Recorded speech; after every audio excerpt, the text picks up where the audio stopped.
So where do the traits of biological personhood come from? What is the origin of biological personhood? First answer to that question has to do with the origin of something like instinct. Instinct is very much like a program, a computer program. It's something that organisms do immediately without preparation, without learning. So it's as if they've been programmed already to behave this way. But programs in our experience, like programs in a computer, are things that require programmers.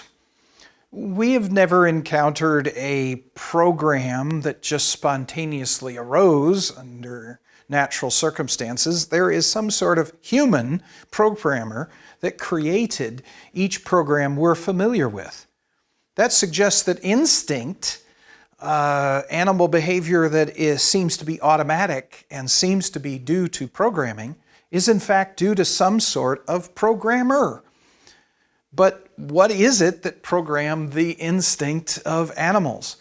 In a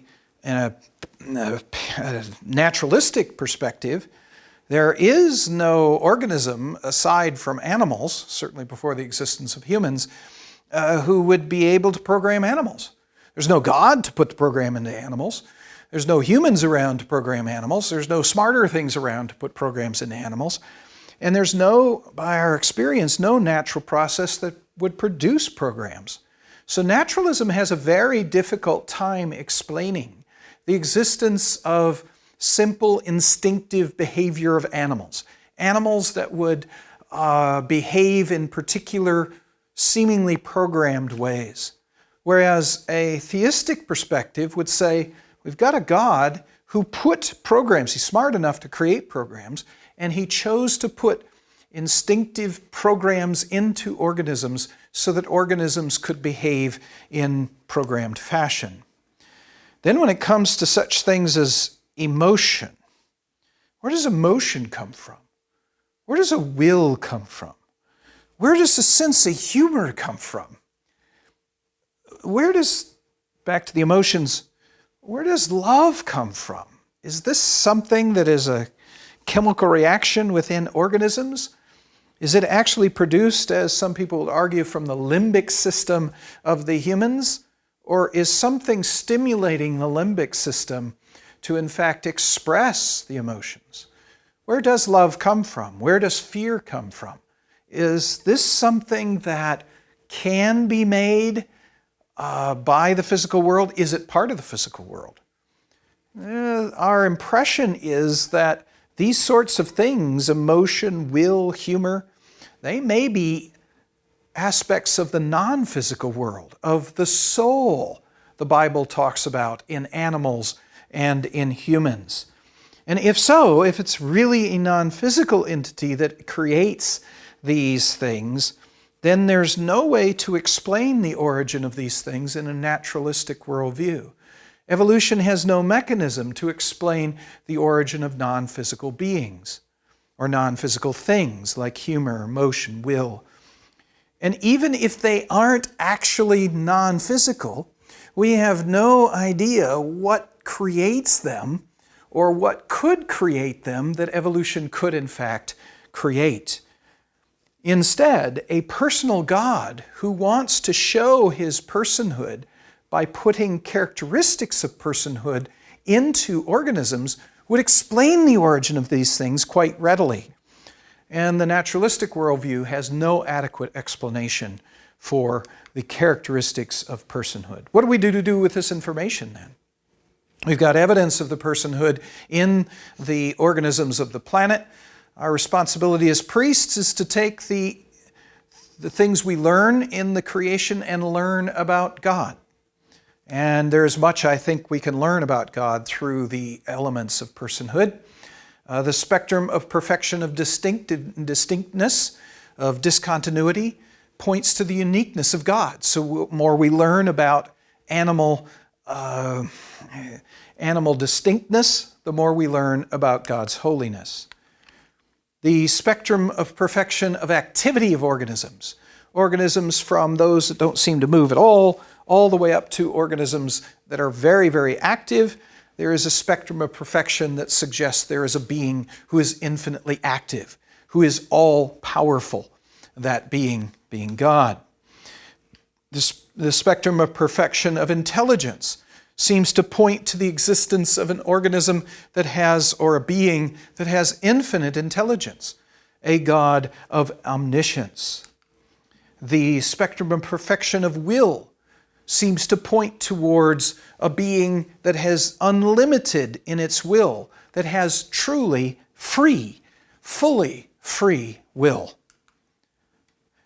A spectrum of perfection of emotion seems to point to a God who has perfect emotion, who is full of emotion, who can emote all emotions with infinite perfection. The spectrum of perfection of self-awareness seems to point to a being who is fully self-aware, like the I am who I am of Scripture, the self-existent God.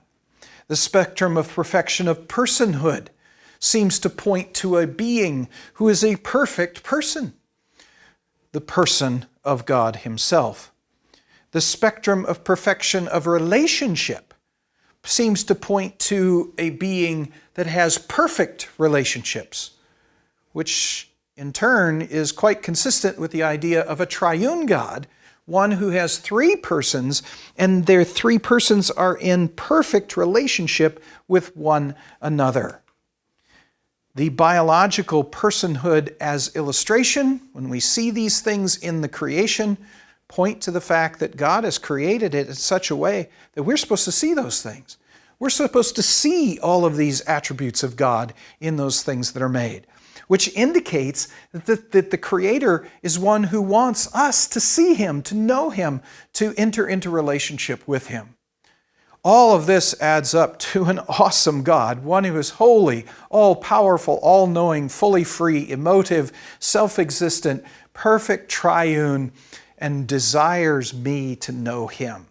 The more I learn about a God like this, because the more I learn about biological world, the more I'm in awe of the God of creation. The more I wish to worship Him, the more I fall down and worship Him, the more I want to bring others into that worship. And note that think about this fully free, holy, all-powerful, all-knowing, emotive, self-existent, personal, triune, personal God, this God is only the God of the Bible.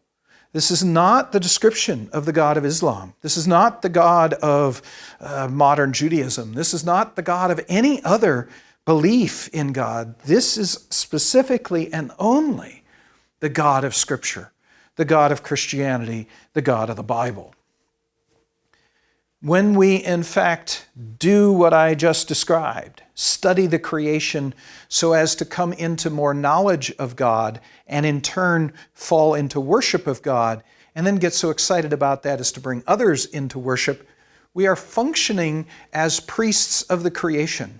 We are knowing God, worshiping God, and bringing others into worship of God. And again, this is not an onerous task. This is not a difficult task. This is not something that's, oh, horrible me that I have to do this. This is an exciting thing that God has created us to do. God has created us to do something that's fun to do, that's exciting to do. And when we do it, again, we are fulfilling our responsibility as priests. What is our responsibility as kings with this information? First of all, we are to preserve evidence of biological personhood. We are, among other things, as I've talked about before, to prevent extinction. Because when organisms go extinct, we lose some of this pattern, some of the beauty of the pattern. We lose information about God along the way. We're to preserve biological uniqueness so that the uniqueness of God is evident in those things that are made. And one way to do that is to encourage breeding of animals, different animals and different plants with one another, and to avoid such things as cloning. You know what cloning actually is trying to create exact copies of something that already exists. that isn't increasing the diversity. That isn't increasing the evidence of discontinuity. That isn't increasing the evidence of beauty. That's duplicating something that already exists. The very concept of cloning is not what brings the most glory to God. It's quite the opposite. In fact, encouraging new things, different things, is what actually encourages or increases the glory of God.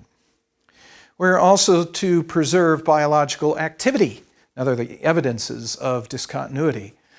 In this case, organisms in their wild state, when they're not in captivity, have there might be limitations on their activity because they only go so far, maybe because they're just so large.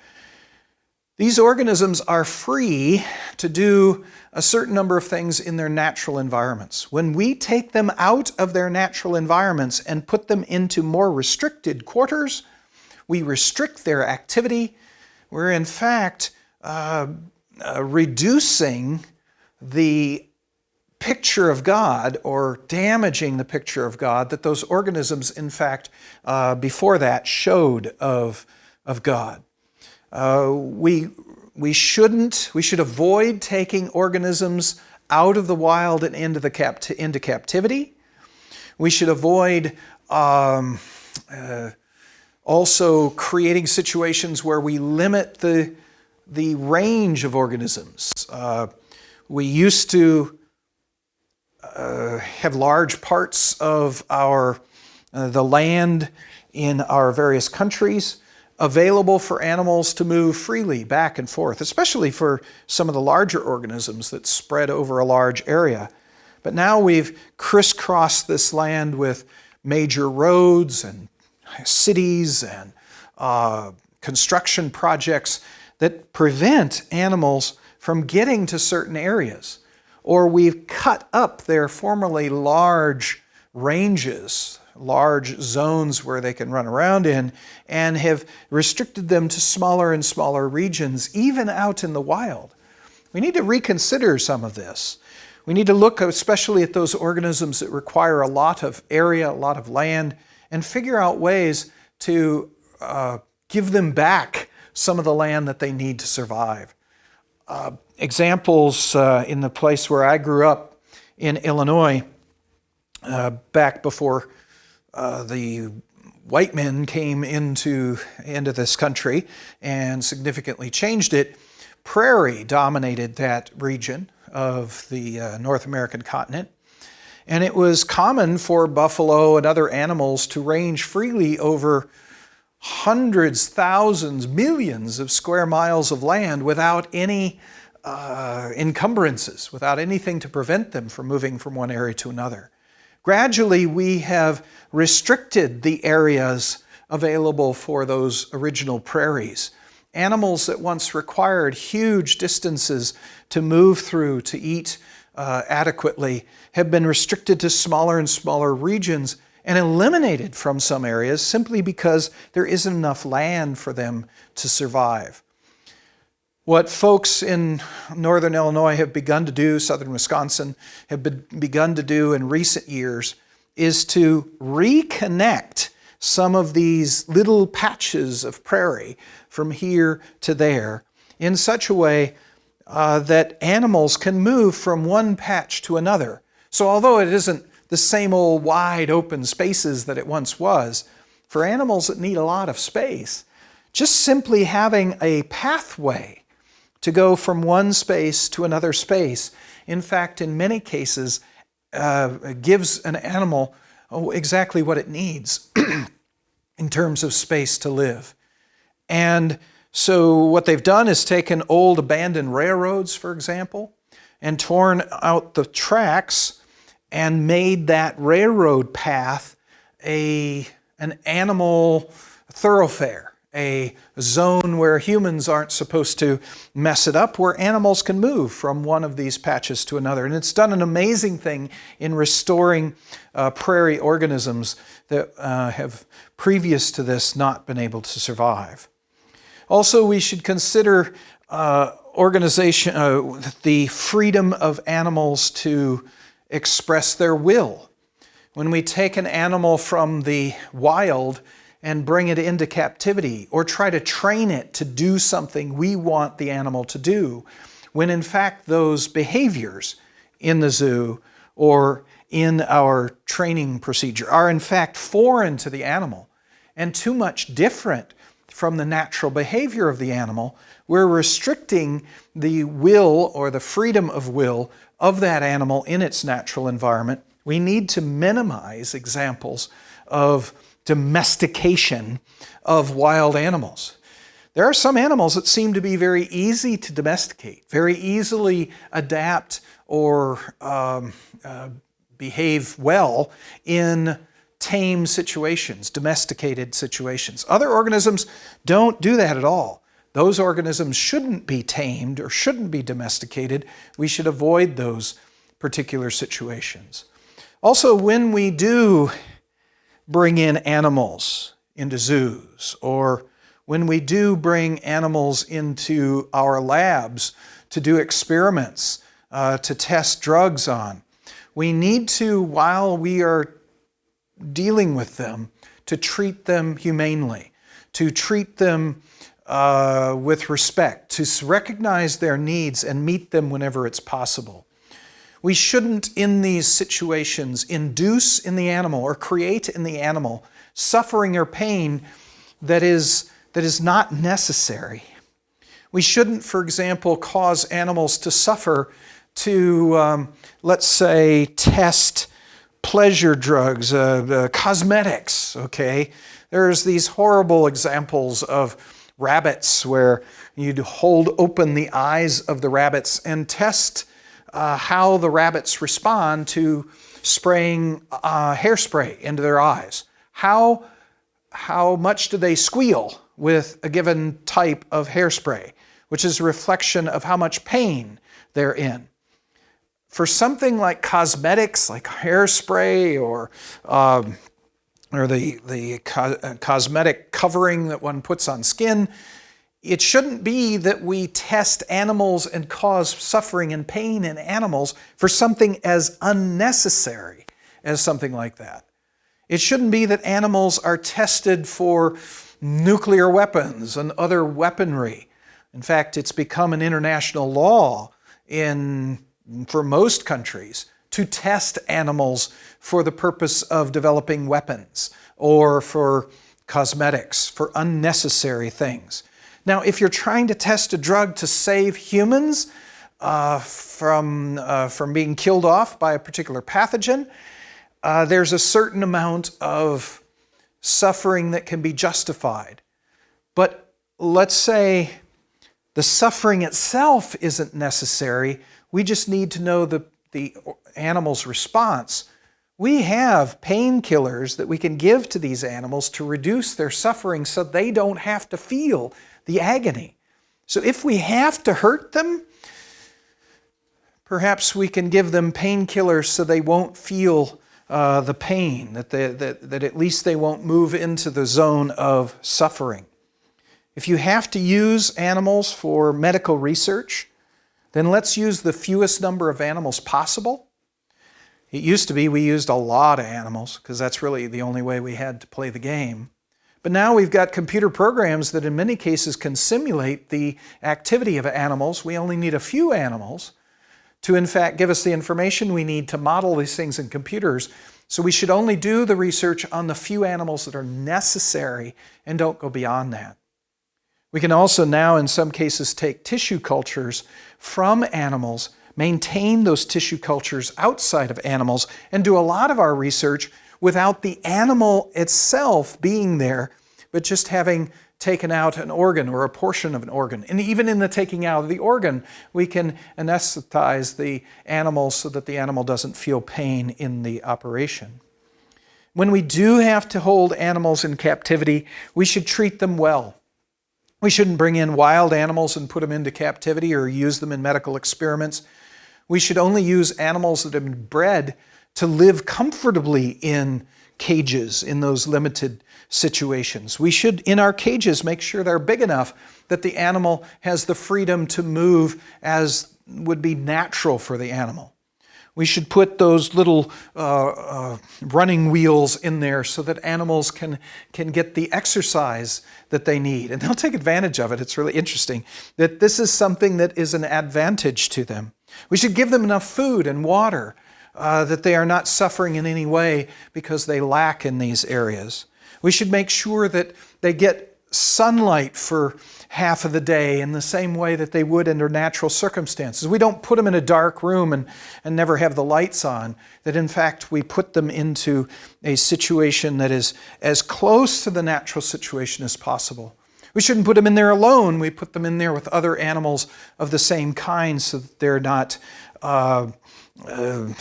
lonely under those circumstances. We can do all sorts of things to make life for these animals as pleasant as possible if we do have to keep them in captivity. And if we do have to hurt them, if we do have to do operations on them, we might even in some cases have to kill them, that we can use drugs in such a way that those animals don't have to suffer for this.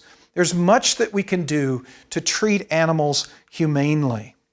Beyond those kind of minimum responsibilities to preserve the evidence of personhood among organisms, we can also enhance the evidence of biological personhood.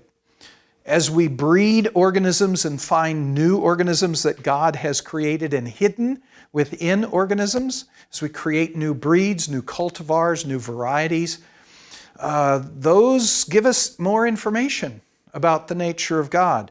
New relationships are created in the process. New evidence of activity, new evidence of will and intelligence and so on.